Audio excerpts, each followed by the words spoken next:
Iran হামলার 3 সপ্তাহ শেষে আরো ভয়ঙ্কর ইরানকে দেখছে গোটা বিশ্ব।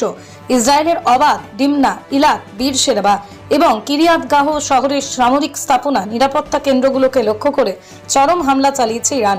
লন্ডভন্ড করে দিচ্ছে ইসরায়েলের লিটল ইন্ডিয়া।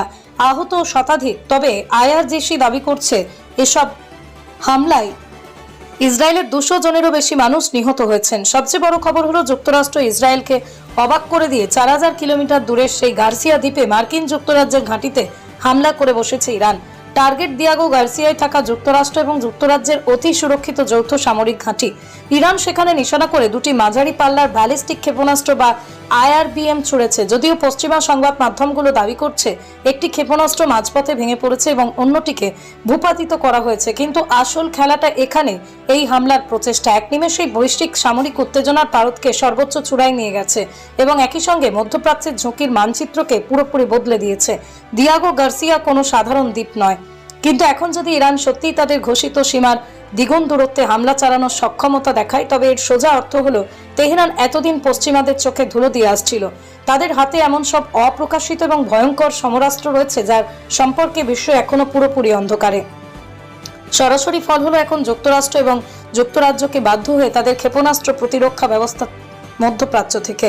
ইরান হামলার 3 সপ্তাহ শেষে আরো ভয়ঙ্কর ইরানকে দেখছে গোটা বিশ্ব। ইসরায়েলের অবাধ, ডিমনা, ইলাত, বীরশেরবা এবং কিরিয়াত গাহ শহরের সামরিক স্থাপনা, নিরাপত্তা কেন্দ্রগুলোকে লক্ষ্য করে চরম হামলা চালিয়েছে ইরান। লন্ডভন্ড করে দিচ্ছে ইসরায়েলের লিটল ইন্ডিয়া।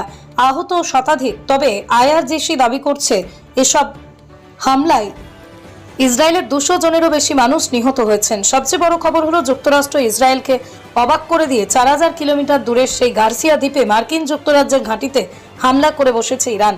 টার্গেট দিয়াগো গার্সিয়ায় থাকা যুক্তরাষ্ট্র এবং যুক্তরাজ্যের অতি সুরক্ষিত যৌথ সামরিক ঘাঁটি। ইরান সেখানে নিশানা করে দুটি মাঝারি পাল্লার ব্যালিস্টিক ক্ষেপণাস্ত্র বা আইআরবিএম ছুড়েছে। যদিও পশ্চিমা সংবাদ মাধ্যমগুলো দাবি করছে একটি ক্ষেপণাস্ত্র মাঝপথে ভেঙে পড়েছে এবং অন্যটিকে ভূপাতিত করা হয়েছে, কিন্তু আসল খেলাটা এখানে।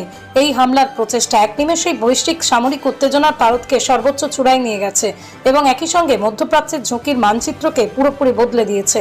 দিয়াগো গার্সিয়া কোনো সাধারণ দ্বীপ নয়, কিন্তু এখন যদি ইরান সত্যিই তাদের ঘোষিত সীমার দ্বিগুণ দূরত্বে হামলা চালানোর সক্ষমতা দেখায়, তবে এর সোজা অর্থ হলো তেহরান এতদিন পশ্চিমাদের চোখে ধুলো দিয়ে আসছিল।